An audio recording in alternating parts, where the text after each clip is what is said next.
Hey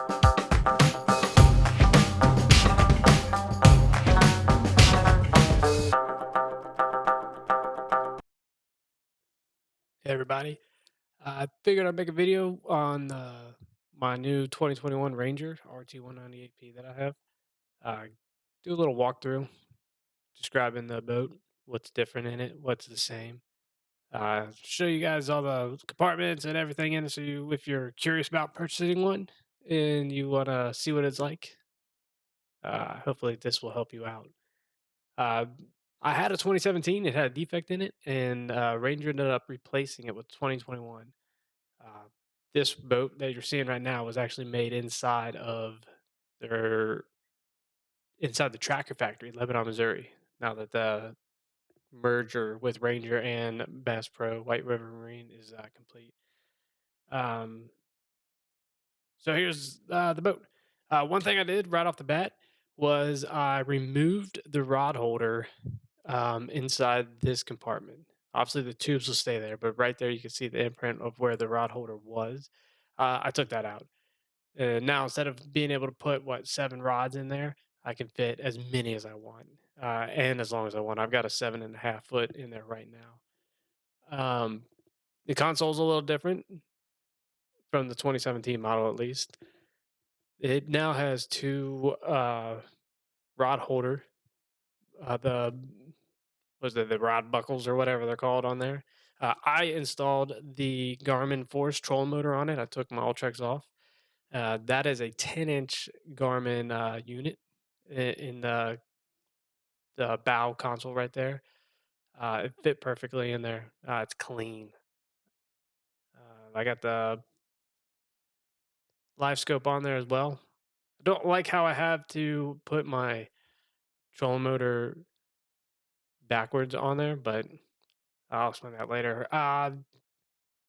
Here it is, the cooler. I put more insulation in there. It didn't have a lot of insulation around the edges, so I put it in there. You could kind of see the residue that was still in there. I'm cleaning that up. Um, I installed the fire extinguisher in that compartment up front, as long as with all the little safety things that you have to have on the boat as well. The seats are thinner from the previous models, way thinner. The steering wheel is actually adjustable this time around. I'm not sure if that's was on another model. It definitely wasn't on mine, and I didn't have it as an option to get. But now it came with that one. That's also a 10-inch Garmin in the dash.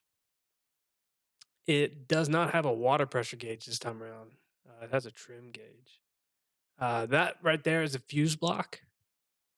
Before it was right underneath that interior light, but now it's right there on the footrest. I added that ruler on there as well. You can see the aerator live well switch is over there. Those seats I had to adjust too. You couldn't go in reverse. I had to take the seat out and adjust it to the right. This is the middle console. It's actually got 2 USB ports right there to plug in your phones and all that stuff.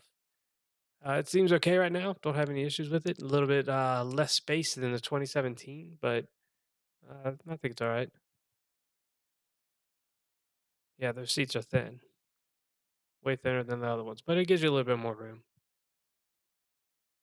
These storage units, a lot bigger than the other one. Probably like double the size of the 2017 model, which is good.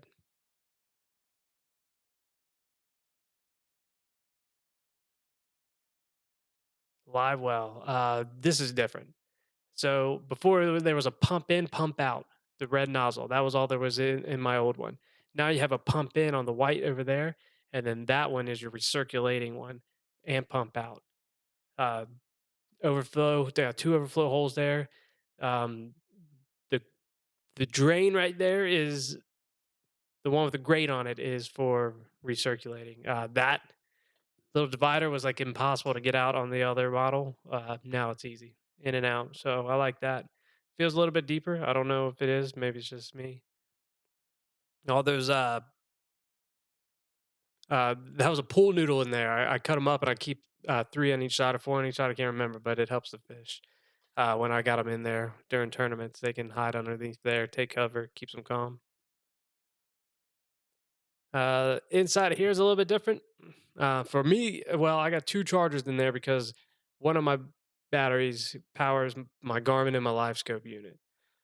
Both Garmin's and Livescope unit. I don't have my graphs are on a completely separate battery and they're wired straight to the battery. I don't run them through the fuse block or anything. I've got my own little fuses for them. Um, because there's a lot more going on back here than the other models. Before there was a hole, for the drain plug, and then there was a hole for the intake for your live well. Now there's a lot of more going on back there. I added this little plug, so when I'm out fishing tournaments and stuff, just plug it in instead of leaving that back compartment open. I have a 6-inch Atlas jack plate on there, which is completely okay to have for all those people who keep telling me I'm not allowed to do it. They come with them. You got to ask for it, but they do make them and ship with them on it. The trailer's new. I got a single axle. Um, they do have a double axle trailer. I don't know. A lot of people say there's too much weight on that. My last one was a single axle. I didn't have any problem with the trailer whatsoever. And I drove it from California to Missouri to Texas. I mean, everywhere. I drove all around with it. Didn't have one issue with it at all. I got a little messy one there. I'm adding a battery cutoff switch, which they did not have on this one. I don't know if that was a dealer thing or not, but it didn't have a battery cutoff switch, so I added it. The boat's bigger. Well, they actually, yeah, the remote drain plug. They have the remote drain plug on there now. That comes standard as well. So that's nice. I don't like how those wires go through the back like that. I had to like add a little thing to cover the hole, but this is new too. It's a screw in. Before it was a push in. Now it's a screw in. So if you got a Yolatech, which I will put a description in the link to get 10% off if you guys want a Yolatech power stick, those are awesome. The boat's bigger. I still have my 2017 cover for the RRT198P, and it will not fit this model. It's about a few inches wider and a few inches longer than my 2017 model I had.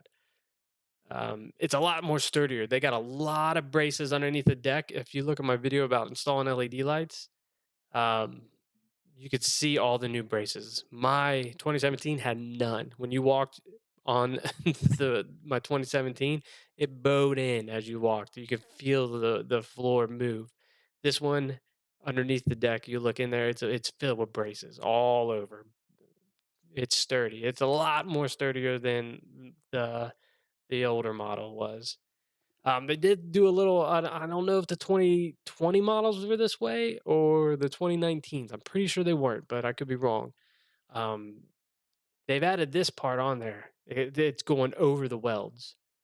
Before those welds were exposed, not anymore.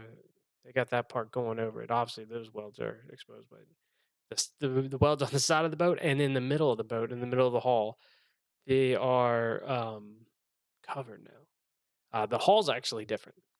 Before it was like mine, at least that's different too. The trailer connector part, but see right here, that is that used to be two welds on the side. Now it's covered. My 2017 model was like three sections on each side of the boat, left and right of the boat. Port and starboard was three different sections welded together in the middle by like a 1 inch weld. So it's a completely different boat. I do like that. Uh, the trolling motor footrest, I really like it. It's a lot deeper too. They've lowered the deck, so it's a lot higher side. So that might not be good for flipping jigs, but they did lower. That could help with the stability and structure of the boat, though.